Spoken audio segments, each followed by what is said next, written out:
world unite. It's time to war, to fight the fight against the puppet masters pulling strings. We'll strip away the power, hear our piercing screams. Yeah, we won't be silenced anymore. We break free from the chains that they adore. Stand tall, Unrig in the game we rise. We'll bring reality from their lies. Unrig the game, unleash the fury.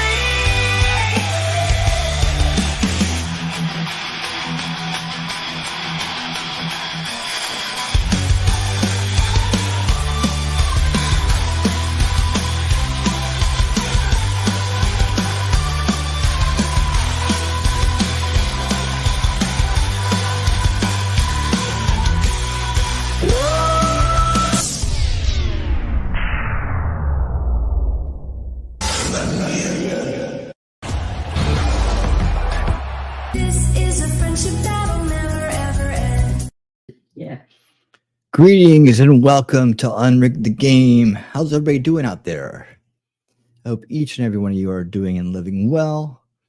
I'm Winning Reality and welcome to the show. First, let me thank all of those reoccurring members, the winner circle of the winner circle, scrolling at the bottom of the screen. Thanks to each and every one of you for supporting the channel. You make it happen, and I really do appreciate your support. And thank you to Shelly and Wolfram, who are also subscribers on Rumble. I'm, of course, broadcasting on YouTube, Rumble, and X. And this is the kickoff show coming up tonight. Later on, after the kickoff show, Chapter 14 of Woke Inc. by Vivek Ramaswamy, the Bastardization of Service. Should be very, very good. We got tonight and we got next week, and then we have finished the book. But if you are just catching up with us right now, this is your first time with us today, this is how it works. We have this kickoff show here for about, usually it runs between 30 minutes to an hour. And we just kind of hang out. I go over some stuff. I play some Vivek highlights, just things like that. Whatever the topic of the day is, it just gives us a chance to talk with the YouTube side because we have to drop off of YouTube in order to read. Of course, we do audiobook, and we do that over on Rumble and X exclusively because YouTube doesn't let us. It could give me a very hard time here. So a little something for the YouTubers, and then they come on over and they follow us all over to Rumble and X. And as I think about it, what I do is I make sure I go over to X, and we are live there, yes. And I grab that link, and then I put it in the description, and I save it. So there's this free speech platform links where the full streams are available, and then I pin it in the chat here on YouTube, and there we have it. So for some reason, I always get a lot more room with these links. All right, cool. So now it's pinned in the chat here on YouTube side, so you can always follow us over when we jump off of YouTube onto the free speech platforms known as X and Rumble. All right, let's say hello to the crowd. How you guys doing out there? Daisy Girl Williams sliding in first with the peace sign. What's up, Daisy Girl Williams? How you doing? Wolfram, thank you for dropping the links as always. And remember to listen to the wolf. He knows what he's talking about. He wipes his paws, lips and howls, and he is here. He is here. Hey, Wolfram, how you doing, my man? There's Shelly. She's saying hello to the crowd, greeting everybody with big hugs and big hearts. Lots of love. All right. Remember, you can always subscribe to Shelly. She's on Rumble and YouTube and X as well. So make sure you do that. And K Marshall, how you doing? Oh, you've been sick with COVID. I'm sorry. I'm glad that you're feeling better. Much better now. Awesome. I'm so happy that you're feeling better and you're back with us. It's great to see you. Great to see you. All right. And we are off and rolling. And I'm sure some other folks will be rolling in here soon. That's what the kickoff show is all about. It gives people a chance to get here and come hang out and talk with us. We got a great crowd here. We got base people. We got smart people. We got informed people. We got the smartest crowd out there. And these are smartest crowd because they're not grifted. They're based. And they're way ahead on a lot of things. And they're here. They are part of the solution. And you can be too. So join the crowd. Come on in. Meet everybody. Say hello. You're going to find a crowd like no other in this place. It will dig it. You will dig it. Right, Kay? Kay's one of our newer members here. One of our newer viewers, subscribers. She's been having a blast. She showed up and she's like, this place is awesome.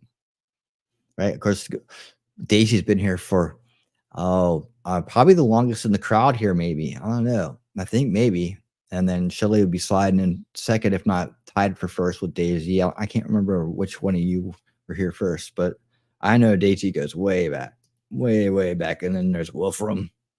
Yeah. So we got the whole crowd here, and we got more on the way. I'm sure we'll see some of our other friends popping in here shortly. Guys, this is Kickoff Show, and we're going to talk first about tomorrow night. How about that? We're going to talk about the future. There's Lady on Sky. Speaking of awesome people, there you go. Welcome. How you doing, lady? Great to see you. Tomorrow night, we're going to be starting at 7 p.m. That's a little bit early. I figure I'll go through some stuff early on. I got some good pre-debate videos. We'll do a lot of the winning 2024 stuff up front. And we'll get to hang out beforehand. And then we're going to watch the much anticipated debate between the great President Donald J. Trump and the comrade from the other side, Kamala Harris. And looking forward to this debate. I mean, it's going to be really good. I feel like I'm going to a main event title fight, even though Harris isn't main event quality, not by a long shot. But man, we're hoping for a great evening and a solid win for Donald J. So yeah, we'll be doing that tomorrow night. And like I said, we're going to start a little early, catch the crowd, give everybody time to get here and get settled before the debate starts. And you guys have a feeling it's not going to go that long. These debates seem to be over before you know it. Town halls seem to go really fast. In fact, we watched the town hall meeting last week. That was supposed to be the Fox debate. That was supposed to be the debate that Harris chickened out of.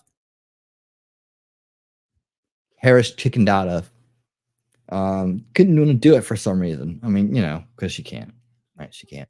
That's what it is. She used Fox News as an excuse, but that's not an excuse. That's a cop out, and that's what she does best. She cops out. So looking forward to that, and I hope you guys all will be here. I know there's a lot of people are going to be streaming this. A lot of people are going to be streaming it, but here you'll always have a voice. I like to let the debate go on. I interject as little as possible, mainly during the breaks, the commercial breaks. But I do post comments up on the screen as they're going. So you guys have more of a voice during the debates than I do. That's the way I want it.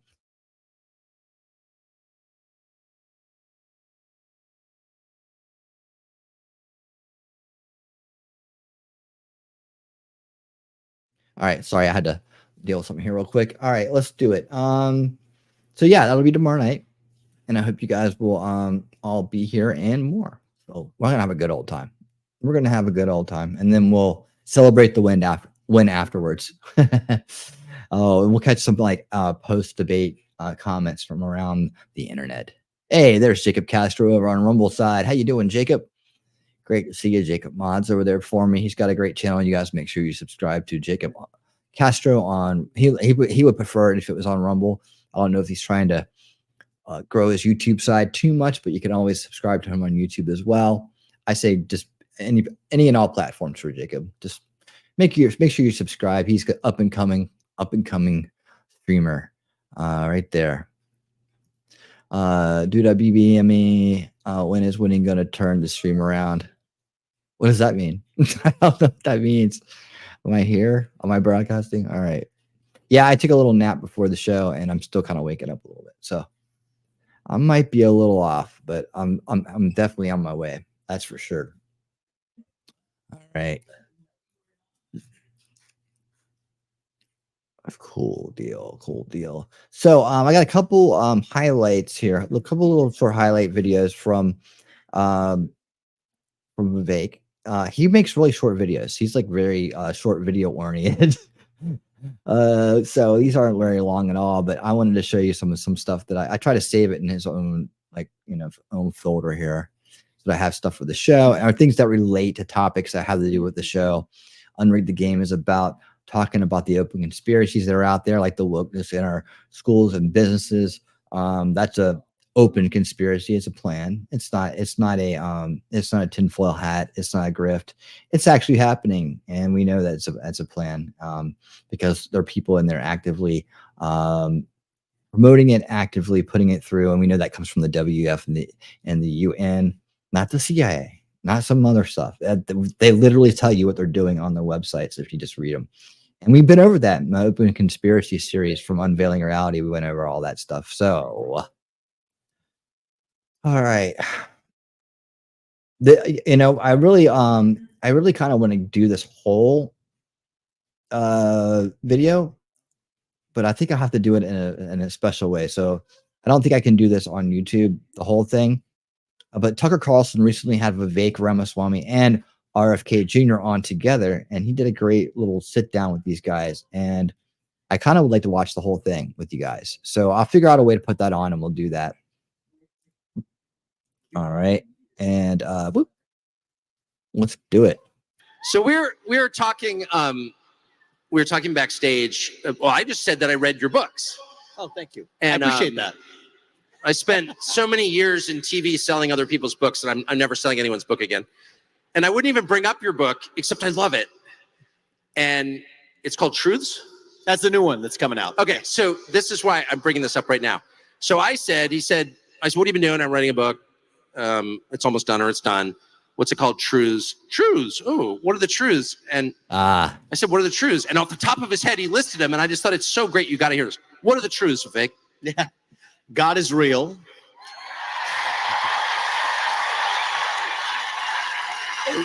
There are two genders.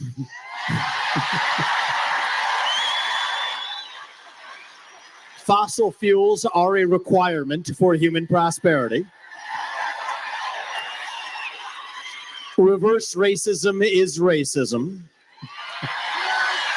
An open border is not a border. Parents determine the education of their children. The nuclear family is the greatest form of governance known to mankind. Capitalism lifts us up from poverty. There are 3 branches of government in the United States, not 4.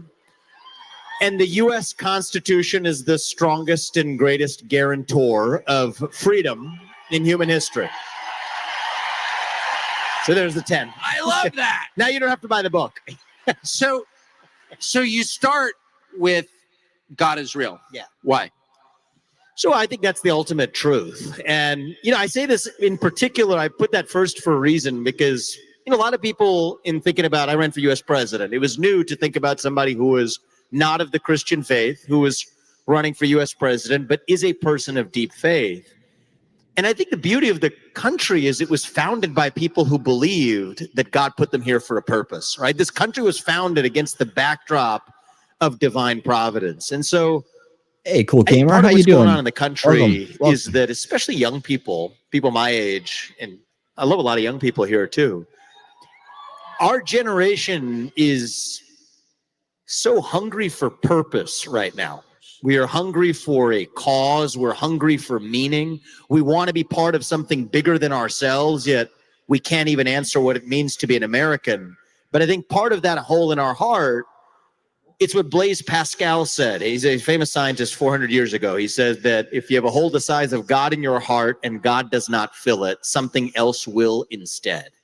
You think about wokeism or transgenderism or climatism or COVIDism or globalism or Zelenskyism or whatever the case may be. That's a bad one. But you see these things serially coming up over and over again. They're substitutes for the real thing. And I am a big fan of Hey, if you're stopping and hit the like revival of faith in America. Not by force. The beauty of this country is you don't have to if it isn't natural to you. But the revival of faith in the real thing, in true God. And I think if we revive faith in this country, we'd actually be much more united as a country as well.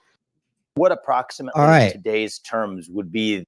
So, real quick, I'm gonna set this next one up. Say hello to Cool Gamer. He came in during that bit, that video right there. The lady says, "I'll be listening. However, I won't be in chat. I got to supervise bedtime routine. I get to supervise." All right. Well, good luck with that, and thank you for listening. We always know you're here in spirit, so thank you. Thank you so much. All right. This next video, Vivek has taken on this story that not many people have heard about, and he does it through the lens of what I think it's identity politics. But let me let him do the talking, since he does it so much better than I and most people I know. He's the best. And by the way, if you're stopping in or stopping by or clicking through for the first time or whatever, please hit the like button. It really does help. I'm super shadowed in by the YouTube algorithm, and I'm fairly new in terms of newness, I guess. And still 2 years is still kind of new, but and in terms of these shows and what I'm doing, I got to fight a big battle here. It's easy to see when you're outside of the establishment narrative, there's two things they're going to try to do to you. They're going to try to either discredit you or silence you, or both. And if they can't do one, they'll do the other. And if they can't do either one, they'll do both. Right. And then we see that every day. We see that in a lot of different ways. But for me, because they know they can't bring you back. They can't suck you back into the establishment narrative, because once your eyes are open, they're open. Once you see the grift, you see the grift. However, since I don't mislead people, and one thing I never do here is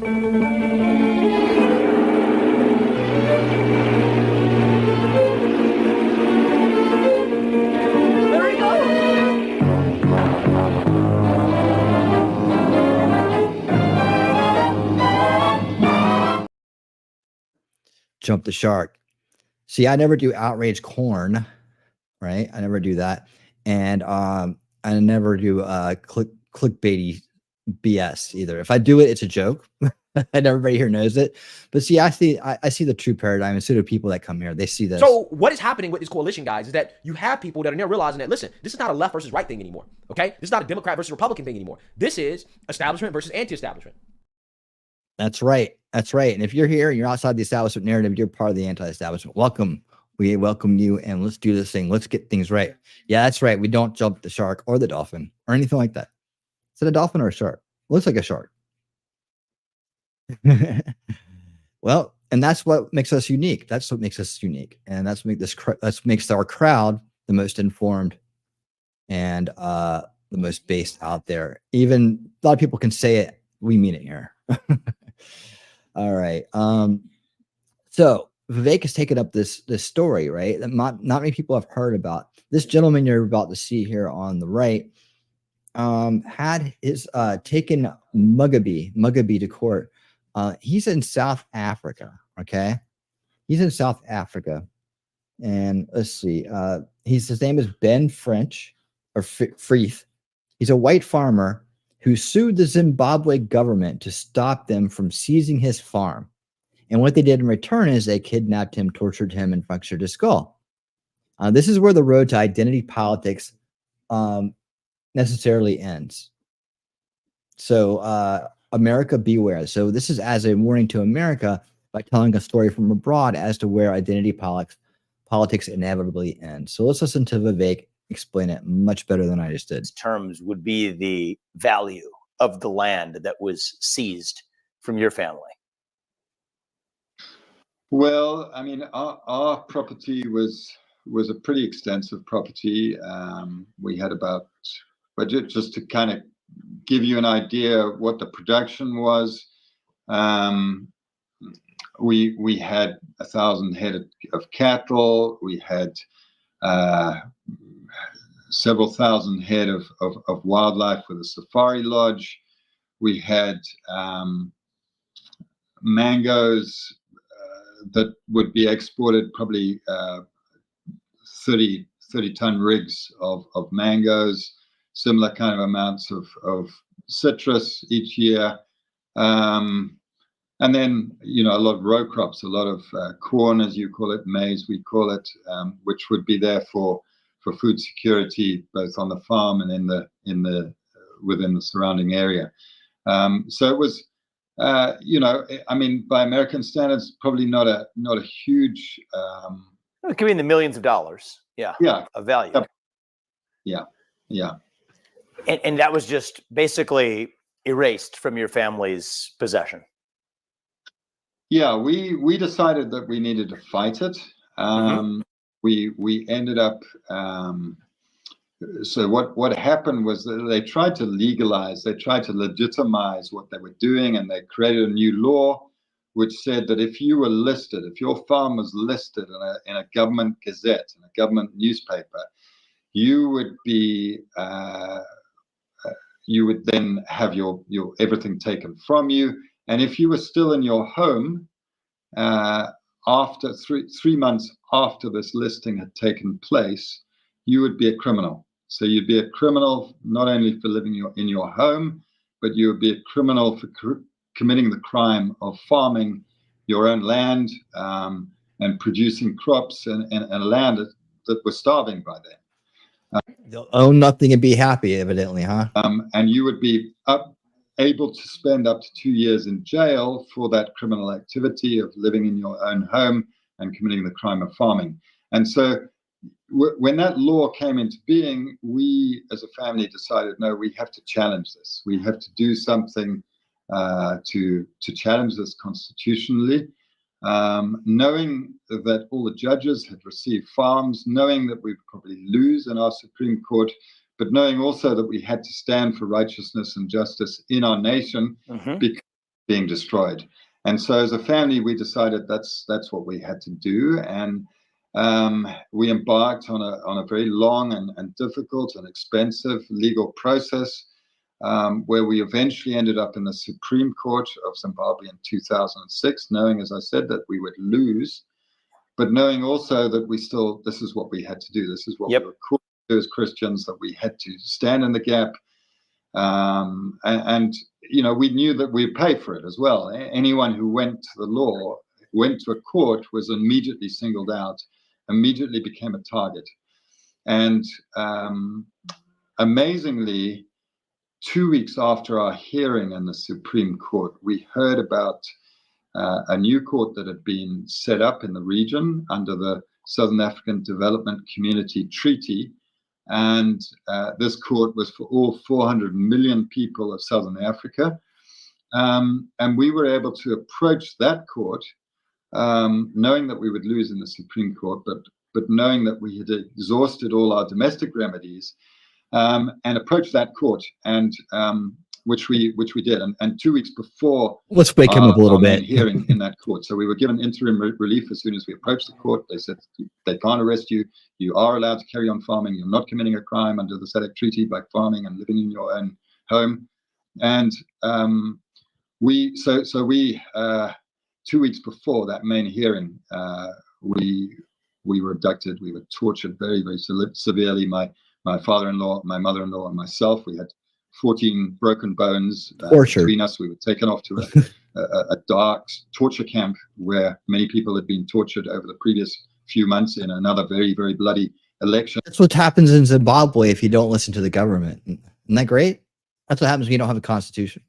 Period. What was their objective in torturing you physically? What did they think they were going to get out of this? To stop you fighting court? They got my mother-in-law to sign a bit of paper that we would not continue in the SADC tribunal. We would not continue in this regional court. But of course, my father-in-law was unconscious most of the time at that point. I also had a fractured skull by that stage. They'd been beating me over the head with rifle butts. And so they got my mother-in-law who had a badly broken arm and was beaten all over her head, and they'd taken a fire and put it in her mouth. They got her to sign a bit of paper to say that we would not carry on in the court. But of course, they never produced that. And 2 weeks later, in a wheelchair, I was able to be in the court in Namibia, in the SADC tribunal. My parents-in-law were not. They were still in the hospital.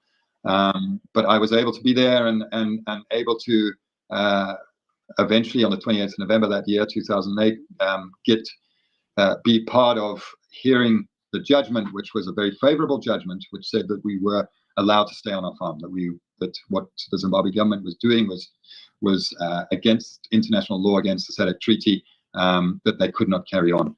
And so that was a tremendous judgment on the 28th of November 2008. In 2017, Senator Dianne Feinstein. So that cuts off abruptly there. But it's a very confusing thing. I mean, it just shows that Americans don't really have a clue about what's going on around the world. including myself in some instances. But you know, the Zimbabwe, he lives there. They want him off the land. He says no. They beat up his entire family to try to get him not to sue them.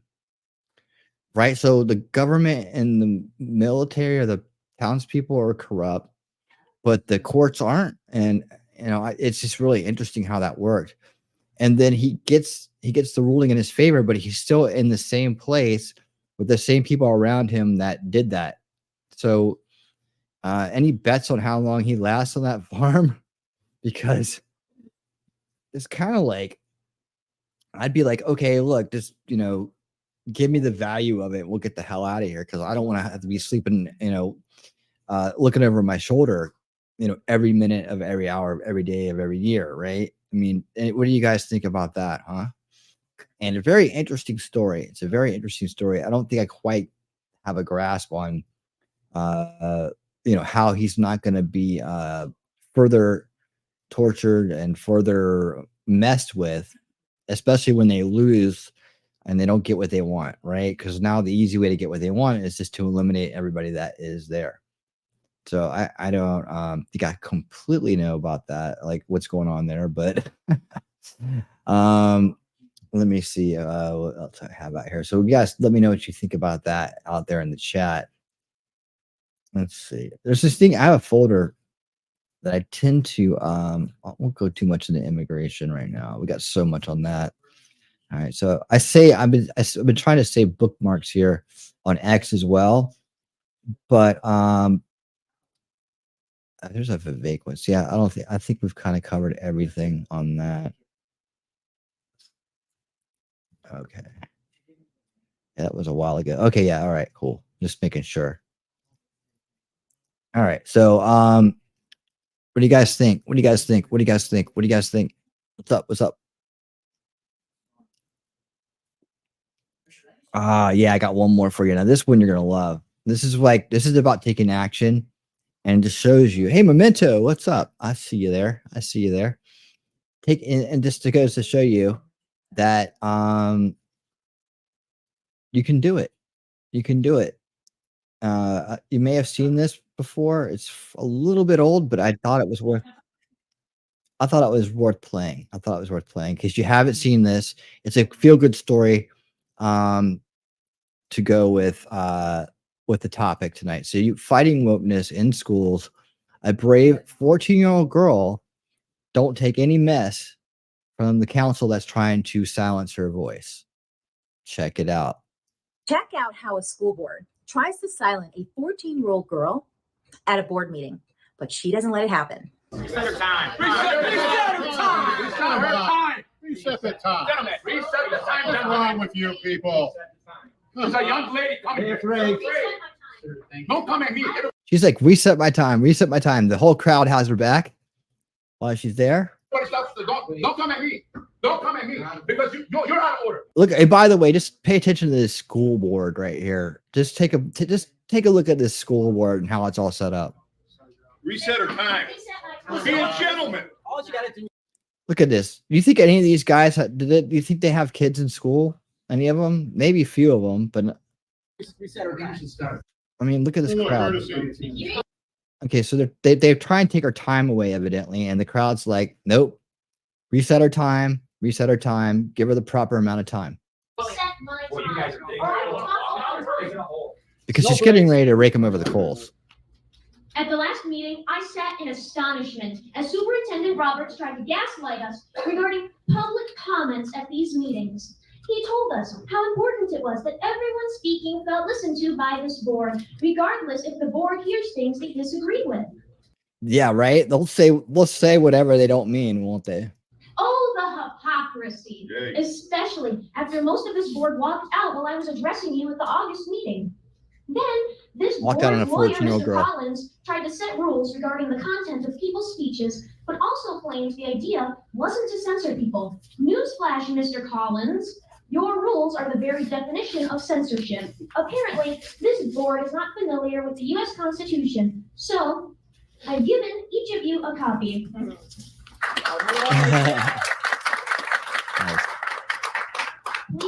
Note the First Amendment on page 21, which clearly states there shall be no rules abridging freedom of speech. Additionally, the people have the right to air grievances to the government. If you don't want people to refer to you as groomers and pedophiles, then follow state and federal laws and remove the sexually graphic books from your school libraries. Look at these guys. Look at them. Look at them. All tools. All tools. Accusing immorality by claiming acceptance and inclusion is not a valid argument. Claiming the books can be obtained online, no, it is a First Amendment right, and you have taken my time, so I reclaim that time back. Let me speak. I reclaim my time back. I am going to continue. Not a valid argument. Claiming that removing the contested books is banning them is not a valid argument. There are no valid arguments for violating laws or infringing on constitutional rights. A quote by Wendy Look at the arrogance. states, an environment that is not safe to disagree in is not an environment focused on growth. It is an environment focused on control. Board members, keep in mind that come the next election, parents will have the control. You then exposed. Amen. Yes.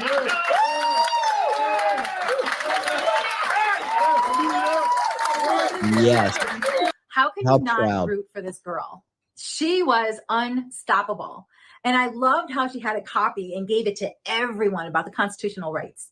That was amazing. And then reclaiming her time, making sure they stop the clock. Now, if you look at all the board members, talk about trying to get on a board to take advantage of power. I mean, you can just see, and even through the video, these guys are sitting on their high pedestal, looking at the people out there who want to talk and share about things that matter to them. This girl's 14 years old, and they don't want her to talk. And she mentioned, and she shared how a lawyer had kind of like another description of how board meetings are supposed to go, as far as when the people want to talk and share their grievances, what they can talk about, what they can't talk about. Oh my God, this girl was just amazing. She did not stop her speech, right? She didn't stop it when the clocks ended. She just kept on saying, I'm reclaiming my time, and kept talking. I mean, she was amazing. And I hope she got a lot. I'm sure she got a lot from that you never let, I don't care if it's people in power, you never let people bully you. Because that is exactly what those gentlemen were doing while she was trying to communicate what her grievances was. They were trying to bully her, trying to make her feel intimidated, but she had everyone's support behind her, and she was prepared. Nice. That was amazing to watch. Good job. It was amazing. So we were talking. All right. So I hope you guys enjoyed that. That's nice and heartwarming. It shows you there's hope out there for the world, for this generation. There's smart kids out there with good parents that are preparing them for to take on this world, the evil in this world, to take on the injustice in this world. So there is hope, and it's hard sometimes to keep that hope alive when you see so much stuff going on out there. Like right now, we're just in this pool of chaos right now, and there's all kinds of things coming at us from illegal aliens being shipped into places and eating eating domesticated animals, to gangs from other countries taking over buildings, intimidating people, committing crimes. There's that. There's the constant and nonstop gaslighting of the Kamala Harris DNC, the establishment. They just literally blatantly staging events, lying to people about events, lying to people about rally sizes. It's nonstop chaos right now. And then that's just us. Then you look overseas, right? And you see what's going on in the UK, and you see what's going on in Belgium, and you see what's going on in even Brazil. There's all kinds of things going on around the world, and everything seems to be boiling up right now. Like you wouldn't believe. Like on the daily, there's another big thing. There's honeypot with supposed honeypot with trying to take creators down. There's creators losing their channels that were associated with this tenant media group. There were all kinds of things that are just happening on the daily, keeping us almost distracted from what this makes me feel like. There's so much chaos right now. They're keeping us distracted from probably what they're trying to pull off, and just in our few short weeks from now in the election. So either that or they're just trying to go ahead and just pulling the switch and saying, okay, collapse this sucker, because so much is going on. And when I try to think about solutions for these things, sometimes I get a little overwhelmed in the sense of, there's this and there's that and there's that. And how do we approach this problem and that problem? How are we going to get it? I know that Trump has said that we need to use the police force to get rid of the immigrants. The bad guys that are here, that are snuck in, that are committing crimes, and then we'll have to work on the rest later or after that fact. But have to get rid of the worst first. And we see he knows what he's talking about. We do. But I mean, is the police force enough? Is the police force enough? That's what I'm not sure about. That's what I'm not sure about. Because these are, we've been going over how organized crime works on in a series on Old School Watch Party Sundays, which I do 8 p.m. Eastern with Talking Trash and Truths. And we do that every Sunday. And we've done, 4 or 5 videos now, or 4 or 5 documentaries now. Videos put together as documentaries, basically. Interviews of people that have been in different types of gangs and how they run and what they do, their histories. We're learning a lot about all this stuff. And they're once they're embedded, they're kind of embedded. And it's like, we haven't even been able to take care of get rid of the gangs that are in our own country, right? And now we got this new, very motivated, very fearless gang that's here from Venezuela that we have to deal with, on top of the, MS-13 and the drug cartels and everything else that's been going on here. And if we haven't been able to take care of them in the past, not immediately, it takes a long time to kind of quill some of these groups, right?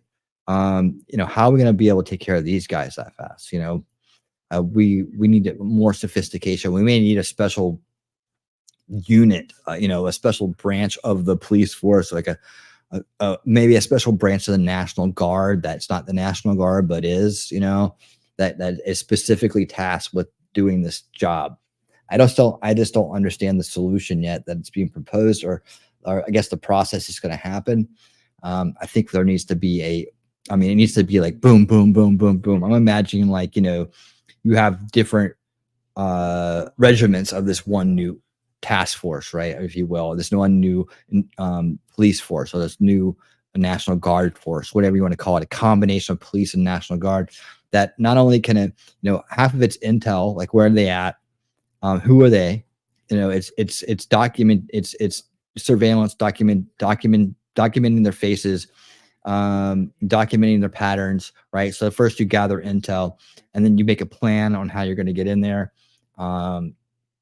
Because in doing this, they also want to make sure that no innocents get hurt in the process of taking the very violent offenders in. Maybe there's a way to trick them. I'm thinking that there is, because they were led in the door, and they probably think we're really dumb right now, right? They probably think that we're really, really dumb.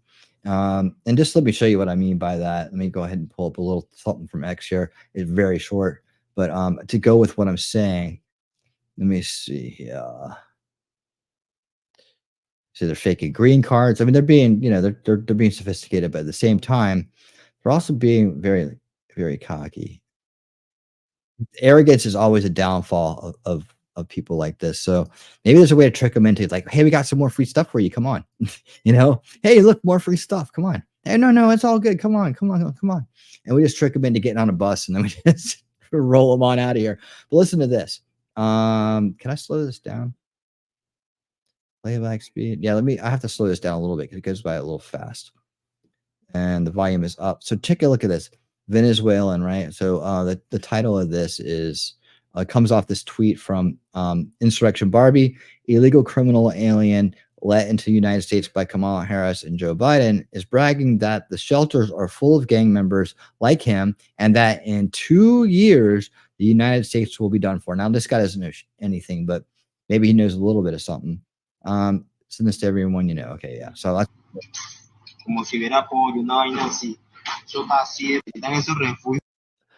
That's what those shelters are like right now, bro. As if they had chicken or some shit like that. They're packed full of Venezuelans and full of gangsters just like me. This is a gangster. With an honest face like me. Look, See, they know what they're doing. Pride cometh before the fall. Indeed, indeed. Right. So they know that they're trying to blend in, to try to fool you. They're gonna try to fool people. It's gonna be nope. Nope. That's the ones that will catch you in the subway and you're done, out cold. So they're planning on committing a lot of violence. This is them gaining turf, intimidation, and building up their reputation, which gangs want to do, and of course gathering more money and resources. Fall asleep and find out. In just 2 years, the United States will be finished, formerly known as.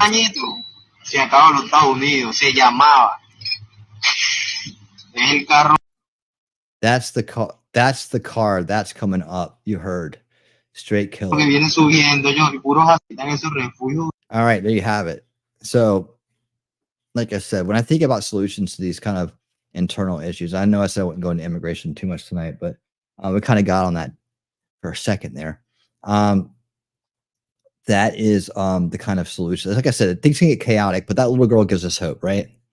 The little girl gives us hope that there's a generation out there ready to jump in and help out, that are based and not completely destroyed by wokeism and the unfortunate side effects of that. You know, the manufactured into dysphoria, the mutilations, and the rest of it. So that gives us hope. And so the more of us that get involved now, the better off we're going to be. I hope each and every one of you are thinking about what you can do in this time to help prevent the worst thing from happening, to get into the fight, whether it's going to school board meetings or going to other places and making your, I hate saying making your voice heard. That sounds like some bullshit coming from the other side. So let me say, be effective, be part of the solution. That's the way we say it here. That's the way we say it here. Be effective, be part of the solution. Do what you're inspired and compelled to do to add to the solution, to be part of the solution. That's the way we say it here. That's how we do it. All right. Someone needs to start a case against mass amnesty right now before the hair sniffing in chief does one. Well, I mean, honestly, I hear you on that, and hopefully we have people that can block that. And we need to stop that. We need to stop that. We need to take that out of the hands of the executive. And I think that in some cases it is, but I think Obama was the one who kind of like made that trendy. But I would say that the incoming president should be able to revoke that in the name of national security. I mean, revoke it in the name of national security. I mean, we're literally talking about, and this is the problem, is that people don't realize this is actually a war, right? They don't realize this is the build up to a war. This is the first fire, the first shots being fired, in a as a analogy or whatever. These are the first stokings of the fire. And so in a time of war, if you declare a war or a state of emergency, the president's powers, I think, increase in some capacity, and he may be able to undo this, right? And so record keeping helps. We're going to have to be able to get inside the records of red and blue states.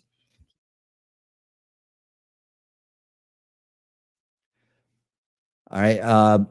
And we're going to have to be able to get inside both these states, despite resistance, get hands on records, and be able to basically, like, where we get resistance from blue states, we're going to have to just ignore it. That's my thoughts. It's national security at this point. You don't have a say. It has to be done. It's not something we want to do. It's something because of the corruption, the past corruption in the system, we have to do now. Like I said, when the game is rigged, and the name of the show is Unrig the Game. And the only way we're going to unrig it is to get the corruption out, and we're going to have to get all of the results of corruption out as well. And unfortunately, it's all these people that have been part of used as pawns, right, as fodder, as attrition. We're going to have to take care of that as well. Reagan did the first one for it. He goes, okay, well, that again, that's probably after the fact, wasn't it? After his unfortunate the assassination attempt on him. It wasn't quite the same after that, and they were started feeding him all kinds of stuff. Bush was doing a lot of the steering at that point. That's when the neocons really, really cemented themselves, and that of course they would go and take over the very next election, and that's when the neocon reign officially began, with the neocons at the head of the state. Yes, the Democrats tricked him into it. They promised him something and then they backed out. Oh, what a surprise! What a surprise! And guess what? I'm sure the neocons were in on it too. Oh, this would be good. I just started playing by itself. This will be good. You should do this. You should do this, Mr. Reagan, Mr. President. Any state with sanctuary cities should lose federal funding immediately. And if they want it back, they have to hand over all the illegals there. So we have to think, a little bit deeper than just, okay, well, we're going to put pressure on you by taking your money away.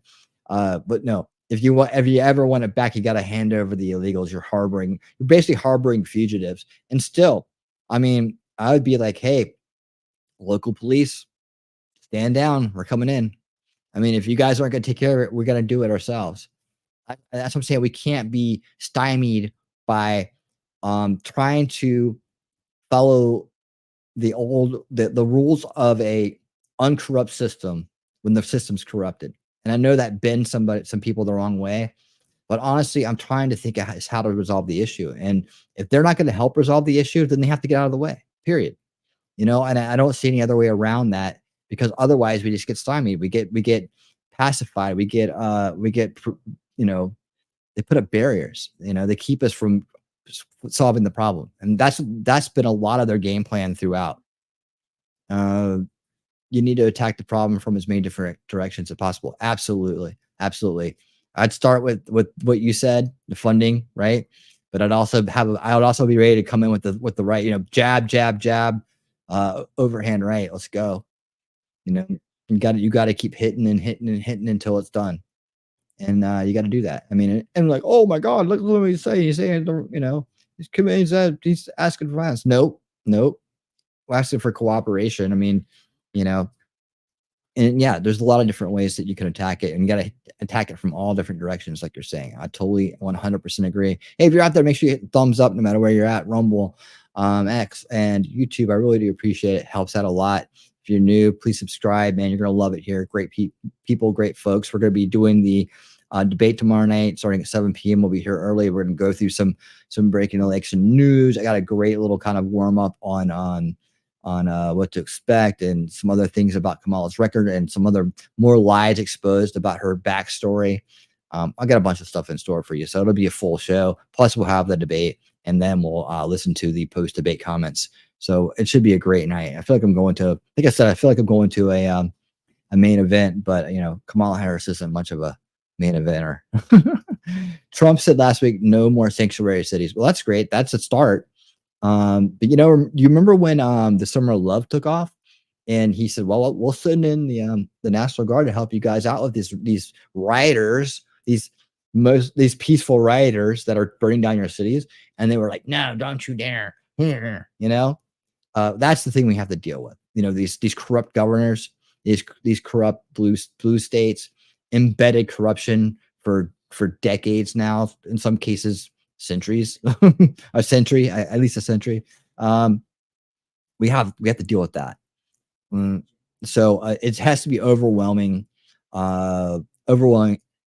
consent and consensus to do that, to get this done. And we're going to have a whole new, I believe, and we'll see how it works out. And maybe I'm wrong, and maybe it doesn't have to go this far, but I believe we have to have a whole new type of enforcement unit that's going to get a lot of this done.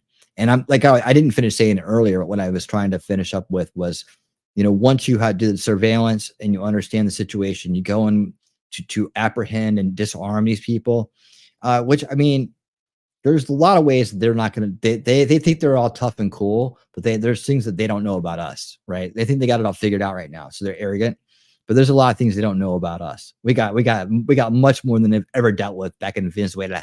We got much more than they've ever dealt with. Right.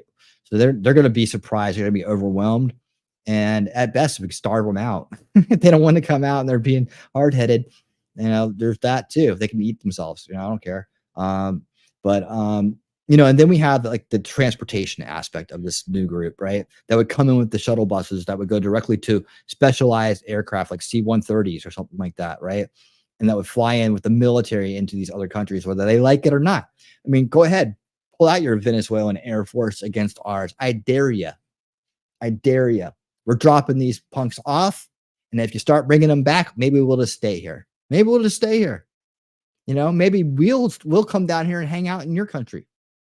Maybe we'll just come down here and do what we do, because you know, this ain't gonna happen again. And Mexico better get on board. They better get on board. You know, they better get on board. And all the other countries in between better get on board. I'm totally cool with going to war in South America and Central America to get this done.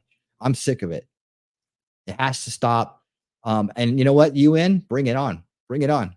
You can bring it on too. We're the United States of America, land of the free, home of the brave, world's greatest military. Bring it on. Bring it on. You guys are gonna take a knee, right? And you're gonna let us resolve this issue. We're gonna resolve it, and then we're gonna make sure it never happens again. And if you try it again, we're gonna be in your face before it even starts. That's the way it's got to get done. That's what we need to have done. That's the kind of people we need in charge that are ready to take action. And I don't care what the whiny little, whatever percentage whiny little left says. You want to go out the street and cry and whine and chant their little chants with their signs. You can go to jail too. I mean, you know, if you disrupt and you destroy things, automatic prison. If you're protesting and you start a riot, automatic prison sentence. I don't want to hear it. You know, automatic. There's none of that, right? It sounds a little harsh, right? But right now, like I said, I look at the world like we're already in a state of war, especially here in our country. It's just that people have this archetype about war, which I've been over 100 times, about, you know, how people have been programmed to believe that war is all kinetic, right? They don't believe in, they don't know, so therefore they don't understand or aren't able to visualize, or they're not able to see with their own eyes when war is starting up around them, because they only understand history class war. They only understand the war they were taught in history class, right? So that's that, you know, that has to stop. And that's part of solution culture, which we talk about here, which is going to come after the election, more of that, especially as the 4 years after that start to roll on. And hopefully if we win, then we get to talk about that. If we lose, then we get to talk about something else. And I'm not even going to bring that up. And that's going to be like what we do next, right? So I'm not thinking like that. I'm optimistic to almost to a fault. And so I'm thinking we're gonna get this. We're gonna win this. Goodness will prevail over evil. We will get our country back, and then we will start the healing, and we will start the reforming, and we will start the resolving of root cause issues. And that's when we can come in here and do the generational fixes, right? That starts with education, and that starts with a lot of other things that have to do with that, and then how we take care of our information, how we treat information, like how we're going to do better than we've done in the past by not psychologically manipulating people with information, by taking custody of words and terms, and not letting some weird group, some weird 0.1% group come in and change the language on us and then force it upon all of us through corporations and through other means, right? And entertainment and everything else. This has to stop. And we can do this. I think we can do this and still remain a free country and still abide by the Constitution and the Bill of Rights. Yes, you'll have your freedom of speech, but you won't be able to impose it on anybody else in a sense, right? You won't be able to change culture with it. There has to be an Americanism first, right? America first, Americanism first, right? So our way of life, our culture first. And it has to be like that, because we see what happens when we let the worst amongst us make all the decisions and we sit back and think everything's going to be okay. Someone will take care of it. It doesn't work out that way. Right. And then we say, actually defending ourselves would be a nice change from getting involved in other people's wars. Wouldn't it? I agree, man. I agree. Trump could have federalized the guard. It's been done before. I'm okay with that. I'm okay with that. And I think that one way you can get around any kind of criticisms or backlash from it in the start is, like I said, to create a new unit, a new help me out, guys, a new branch, right? A new branch of the National Guard that is specific to this problem. And they're like a combination of military and police that, once the job's done, can be disbanded. Because once we fix this problem, and that should be the way it's set up too, honestly. Like, that's the way I want it done. I'll be like, this is a temporary situation that cannot be extended, by any means. You have to, It has to be completely dismantled at the end of this. Once we get this under control, dismantled. All right. And then if you want to, you have to do something like this in the future, then you have to go back and go through the process again, just to make sure that nobody can come in behind Trump or behind Vivek or anybody else, who else may be president after Trump, right? And use that against us, right? We don't want a police state. We don't want that. So this has to be very specific, has to be, and it has to be defunded and dismantled when the job is done. I think that's the way you do it. I think that's the way you do it. I've been thinking a lot about this lately, and I'm just trying to troubleshoot all the potential issues and come up with a root cause solution that will work. And then preventative measures for the future is like a secure border, an immigration policy that will never allow for people that commit felonies coming in this country to be, in fact, that's an automatic ban for life. And if you want to take it further than that, you might get your family banned too. I don't know that that's the American way. I might be a little too far, but right now it might encourage some people not to help out. I don't know. I'm not perfect at this. I'm just right now we're whiteboarding. We're whiteboarding. So I'm flexible on all the ideas, but I think that you have to throw a bunch of ideas out there and have them, analyzed and run through by base-minded people. Like, I ain't gonna bring a bunch of communists in to kind of troubleshoot my solutions, because they're not gonna like any of them. They're telling me they're all fascist and oppressive and blah, blah, blah. Whatever. You can go live in China if you want communism. If you want Marxism, go to a Marxist country. We'll send you to Venezuela when we export all these criminals. All right, guys. Thanks for being here for the kickoff show. It's about that time we go read Woke Inc. by Vivek Ramaswamy. We only got 2 chapters left in tonight's chapter. Tonight's chapter is going to be great. The Bastardization of Service. And I don't know whether this means military service or the service industry. So I'm really interested to see how which one it's going to be. But this book has been great. Like we saw earlier tonight, Vivek does have a new book coming out called Truth.